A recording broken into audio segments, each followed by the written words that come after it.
السلام علیکم ناظرین، آپ دیکھ رہے ہیں لائیو وِد طلعت آج ٹیلی ویژن پر۔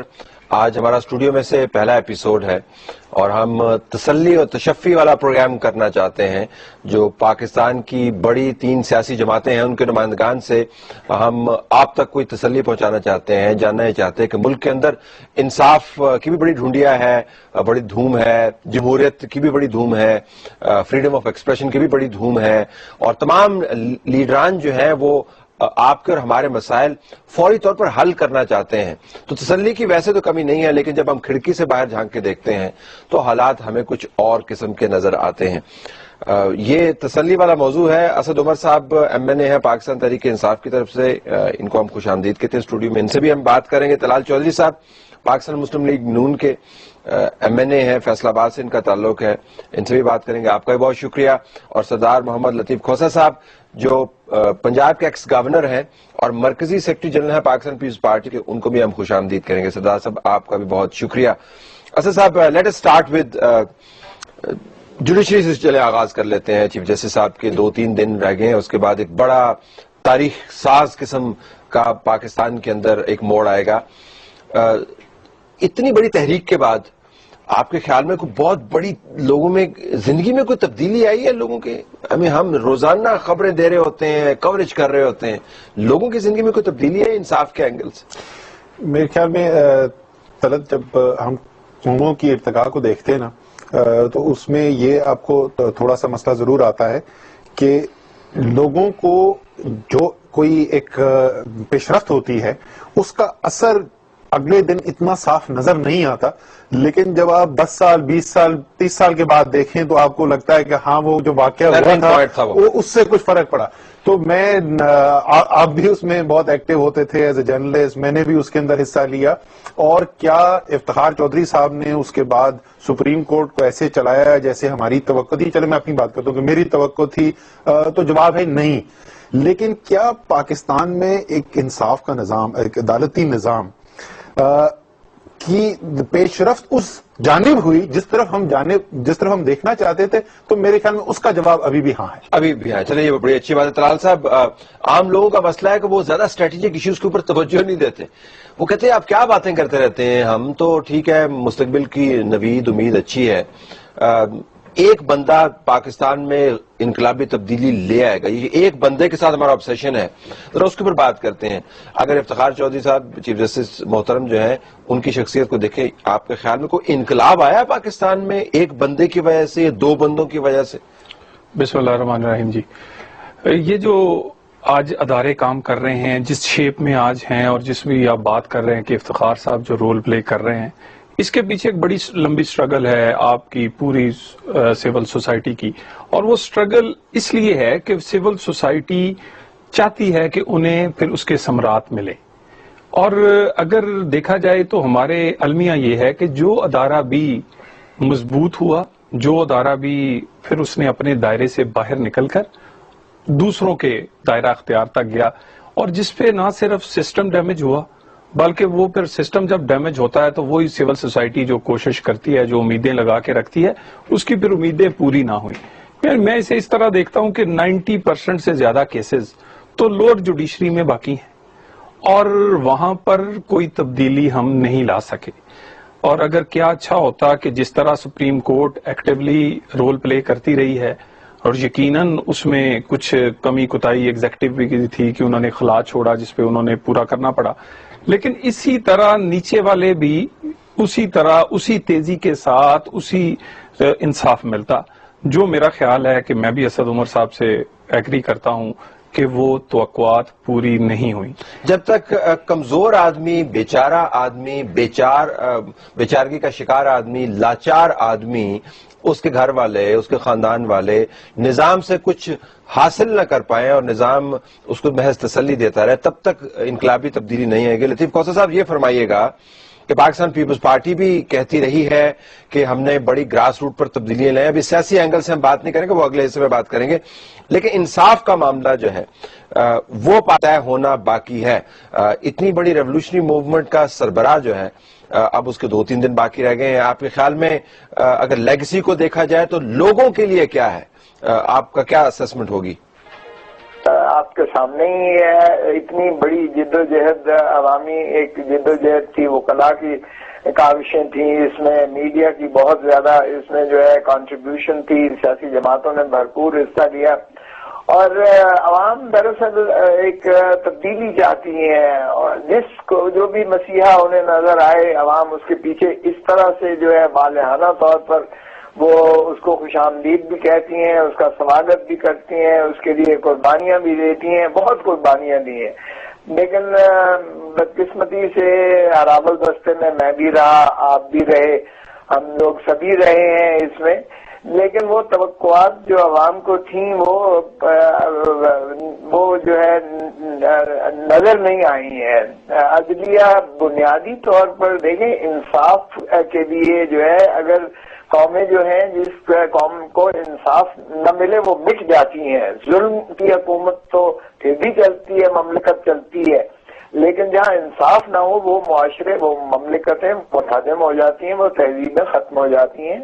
یہاں انصاف ہی ہے جو ہمیں ناپید ہے. انصاف نام کی چیز جو ہے بدقسمتی سے میسر نہیں آ رہی ہے. چیف جسٹس صاحب میرے خیال میں سو موٹو اور چند مخصوص مقدمات کو انہوں نے بہت زیادہ توجہ دی ہے, اور 14 رکنی بینچز اور 17 رکنی بینچز جو ہے وہ چند مقدمات میں اتنی زیادہ مصروف رہی ہیں کہ ان کو جو ہے نیچے شاید نظر نہیں آیا. لیکن صاحب قضا کلامی ہوتی ہے, لیکن جس مقدمے کو بھی انہوں نے ہاتھ لگایا ہے اس میں سے گند یقیناً نکلا ہے. معذرت کے ساتھ میں بڑا سخت لفظ استعمال کر رہا ہوں, ایسا نہیں ہے کہ انہوں نے معاملے کو ہاتھ لگایا اور بیچ میں سے کچھ بھی نہ نکلا ہو.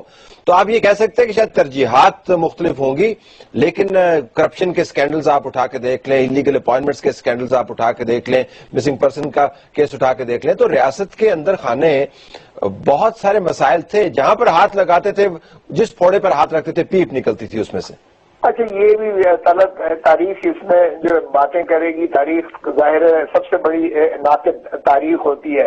میں اٹارنی جنرل بھی رہا ہوں, میں آپ کو یہ باور کروا سکتا ہوں. اسٹیل مل کا کیس ہے, بھلے آپ نے کیا, لیکن کیا آج اسٹیل مل جو ہے وہ پاکستان کے لیے ایک پیراسائٹ نہیں ہے؟ آپ نے اس کی پرائیویٹائزیشن ختم کر دی. چلیں فابہا, آپ کو فورن انویسٹر کو لانا پڑتا ہے. ریکی ڈک کو آپ ختم کر دیا, سنگاپور کمپنی کو آپ نے جو ہے گوادر پورٹ سے ختم کر دیا.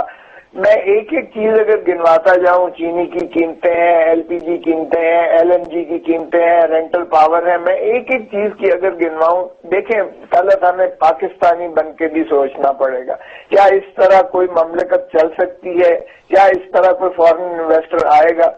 میں بطور گورنر, جب میرے پاس یقین کیجئے گا وفود آتے تھے اور امبیسڈر آتے تھے, چاہے وہ کینیڈین امبیسڈر آیا, چاہے وہ ٹرکش امبیسڈر آیا, انہوں نے کہا جی ہمارے تو جو ہے پہلے اپنی کمپنی ہماری وہاں, میں نے کہا کہ ٹریڈ لے کے آئے ہمارے ساتھ, بہت زیادہ آپ جو ہے انٹریکٹ کریں وغیرہ وغیرہ. تو وہ کہنے لگے پہلے جو ہمارے سٹک ہوئے ہیں, جو ہمارے جہاز جو ہے کراچی بندرگاہ پر سٹک ہوئے ہیں, ان کے لیے تو پہلے آپ کچھ کیجئے گا. ٹھیک ہے, آپ لیکن کسی قسم کا کیا یہ معاملات طے کس نے کرنے ہیں؟ بریک کے بعد جب آپ واپس آئیں گے تو اسد عمر صاحب سے, طلال چودھری صاحب سے پوچھیں گے کہ پھر عدلیہ کی ایک باب تو ختم ہونے کو ہے, معاملہ اب آپ کے کورٹ میں ہے. یہ اب آپ نے, آپ کی پارٹی کا نام تحریک انصاف ہے, تھانہ کچہری آپ نے تبدیل کرنا ہے, اور آپ لوگوں کے نمائندگان ہیں اربن ایریاز کے اندر. رورل ایریاز کی تو بات ہم چھوڑ ہی دیتے ہیں فی الحال, اربن ایریاز کے اندر بھی دیکھیں حالات وہاں پر مخدوش ہیں. اسلام آباد اور پنڈی کے اندر ہر دوسرے دن جو ہے آپ فیض آباد کا پل نہیں کراس کر سکتے, ہنگامے ہو رہے ہیں ہر طرف. تو اگر عدلیہ خاموش بھی بیٹھ جائے تو انویسٹر ان حالات میں بھی نہیں آئے گا. آپ کے دھرنے چل رہے ہیں, ادھر ہنگامے چل رہے ہیں. بریک کے بعد واپس آتے ہیں. ناظرین, ہمیں تسلی کون دے پائے گا کہ ملک کے اندر یہ جو کیوس کی سچویشن آپ کو نظر آتی ہے وہ حتمی نہیں ہے, خدا نخواستہ عارضی ہے, اور اس کے بعد امید کا روشن سورج طلوع ہوگا. بریک کے بعد پروگرام میں خوش آمدید. ناظرین, اسد صاحب, اقوام ترقی کرتی ہے فوکس کے ساتھ. طے کر لیں کہ یہ ترجیح ہے ہماری نمبر 1, وہ آپ کی, ان کی, میری, کسی اور کی ترجیح نہیں ہوگی, ایک سیاسی قیادت کی ترجیح ہوگی. ہم نے اس کا تعین کیا. مجھے لگتا ہے آپ کی جماعت کی طرف سے ترجیحات کا ایک شاید پلیٹ فارم بن سکتا تھا, لیکن آپ بھی ڈسٹریکٹ ہو گئے. غیر اہم ایشو نہیں ہے دھرنا، لیکن اتنا بھی اہم نہیں ہے کہ پاکستان کا مرنا جینا اس سے منسلک نہیں ہے، بہت اہم ہے. Why don't you set the priority state اور ان کو کہیں کہ جی اس کے اوپر چلیں. دیکھیں جہاں تک ترجیح ہونے کی ضرورت ہے وہ بہت اہم نقطہ ہے، اور یہ میں حکومتوں کو میں نام نہیں لوں گا ان کا، لیکن میں حکومتوں کو یہ میں پریزنٹیشن بھی کر چکا ہوں کہ خاص طور پہ جب ریاست کمزور ہو، وہ جب تک اپنی ترجیحات متعین نہ کر لے تو وہ کچھ بھی کام کرنے میں کامیاب نہیں ہوگی. تو وہ تو آپ کا بات بالکل صحیح ہے. پریزنٹیشن میں پہلا نقطہ کیا ہوتا تھا آپ کا؟ نہیں، یہ میں وہ ایک میٹرکس ہے کہ ایک ریاست جو ہے وہ اس میں 4 ڈبوں میں ڈالی جا سکتی ہے، ایک وہ جو بہت وسیع ہے یا ایک جو بالکل فوکس ریاست ہے، اور ایک کمزور ہے اور جو طاقتور ہے. سب سے خراب ریاست جو ہے وہ سچویشن یہ ہے کہ وہ کمزور ہے اور وہ پھیلی ہوئی ہے چاروں طرف، ہر کام کرنے کی کوشش کر رہی ہے لیکن کچھ بھی نہیں کر پا رہی ہے. تو سب سے پہلا کام تو یہ کریں نا، فوکس کریں، ترجیحات پہ آپ آئیں. یہ بالکل آپ کا بہت ویلڈ پوائنٹ ہے.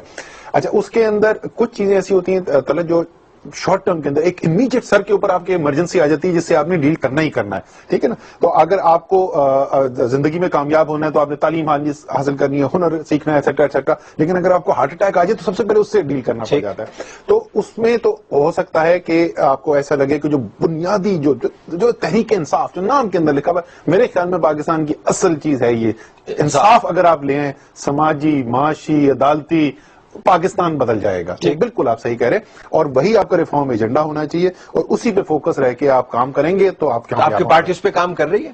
میرے خیال میں کام ہو رہا ہے اس کے اوپر. تو دھرنا کیا انصاف کے بارے میں؟ نہیں، میں اس میں بھی لیکن اس میں بھی انصاف کا پہلو ہے. اس میں بھی انصاف کا پہلو نہیں چاہیے نا، اس میں بھی انصاف کا پہلو ہے. میں اس لیے بتاتا ہوں کہ دیکھیں دو وجہ سے انصاف کا پہلو ہے. ایک تو ظاہر ہے کہ آپ جب تک طاقتور اور کمزور کو ایک قانون کے تحت نہیں لے کے آتے انصاف نہیں ہو سکتا، اور یہ انفراد شخصیات پر بھی امپلیمنٹ ہوتا ہے اور یہ قوموں پر بھی ہوتا ہے. تو اگر آپ بحیثیت ایک قوم جو ہے ایک طاقتور قوم کے سامنے نہیں کھڑے ہو سکتے تو آپ ایک طاقتور فرد کو کیسے قانون کے نیچے لے کے آئیں گے؟ کمزور آدمی تھانے دار کے سامنے نہیں کھڑا ہو سکتا ہے، چور چکے کو آپ پکڑ نہیں سکتے ہیں، آپ لوگ جو ہے وہ ڈکیتوں کے ہاتھوں ہارے ہوئے ہیں، پٹوار ان کے سر کے اوپر. تو وہ تو کمزور آدمی کے لیے طاقتور، آپ کے لیے طاقتور اوپر ہے، کمزور آدمی کے لیے تو یہ طاقت کا معاملہ ہے. اس کو درست کرنا ہے. بالکل صحیح کہہ رہے ہیں، اور اس پہ بھی کام ہو رہا ہے. میں صرف آپ کو جلدی سے میں صرف یہ کہوں گا، ایک اتنی تیزی سے شاید نہ ہو سکا ہو جتنا ہم چاہتے ہیں، لیکن کام اس پہ ہو رہا ہے. لیکن ٹی وی پہ میڈیا پہ کوریج جو ہے نا وہ سارا ایک ایشو پہ آتا ہے، یہ باقی سارا جو کام ہو رہا ہے اس پہ کوریج ہوتا ہے. تھانے کے خلاف دھرنا دیں گے تو ہم کوریج کر دیں گے نا جی. اب آپ تھانے کے اوپر دھرنا دیتے ہی نہیں ہیں، لیکن دھرنے نہیں کرتے، وہاں پہ کام کر رہے ہیں نا. بھی ہے طلال صاحب. اب آپ کی ترجیح کیا ہے؟ ویسے آپ کی پھیلے ہوئے ہیں ہر طرف، کبھی کارزائی صاحب کے ساتھ جا رہے ہیں، کبھی آپ جو افغانستان کو ٹھیک کر رہے ہیں، کبھی ہندوستان کو ٹھیک کرنے کی کوشش کر رہے ہیں. آپ کا فوکس نہیں ہے؟ دیکھیں، فوکس تو انہی 2 پوائنٹس پہ ہے. ایک پاور کرائسس پہ تھا اور دوسرا یہ دہشت گردی ہے جس پہ ہمیں پورا مینڈیٹ جو ہے، پورا ووٹ اسی پہ ملا. ٹھیک. اور یہ 2 ایسی چیزیں ہیں، یہ ترجیحات میں اگر نہیں ہوں گی تو کوئی بھی چیز ٹھیک نہیں ہو سکتی. وہ انویسٹمنٹ کیسے آئے گی، پھر کیسے روزگار ملے گا، کیسے امن ہوگا، یہ ساری چیزیں تو جڑی ہوئی ہیں. اور یہ میرا خیال ہے ترجیحات میں ہے تو اے پی سی بھی ہوئی، باہر کے دورے بھی ہوئے، یہاں بھی فوکس اسی پر رہتا ہے. لیکن میری اپنا پی ٹی آئی والوں سے یہ گزارش ہے کہ وہ ابھی بات کر رہے تھے اسد عمر صاحب کہ بھی ہمیں سامنے کھڑا ہونا چاہیے، ایکول لیول پہ ہونا چاہیے. انہیں چاہیے تھا کہ یہ اپنی باتوں پر پردہ ڈالنے کے لیے کہ بھی کے پی کے میں کیا ہو رہا ہے، اس کی یہ جو دھرنا انہوں نے دیا ہے کہ اسے چھپانے کے لیے اپنی کارکردگی، بلکہ یہ ایک نمونہ پیش کرتے، ایک ایگزامپل پیش کرتے کے پی کے کی کہ اگر وفاق سے پیسے نہ ملیں، اگر وہ باہر کے فنڈز نہ آئیں، ہم روکھی سوکھی کھا کے کیسے گزارا کریں گے. اور ایک اور بات، یہ اپنی رٹ کو قائم کرتے. اگر یہ انہوں نے جو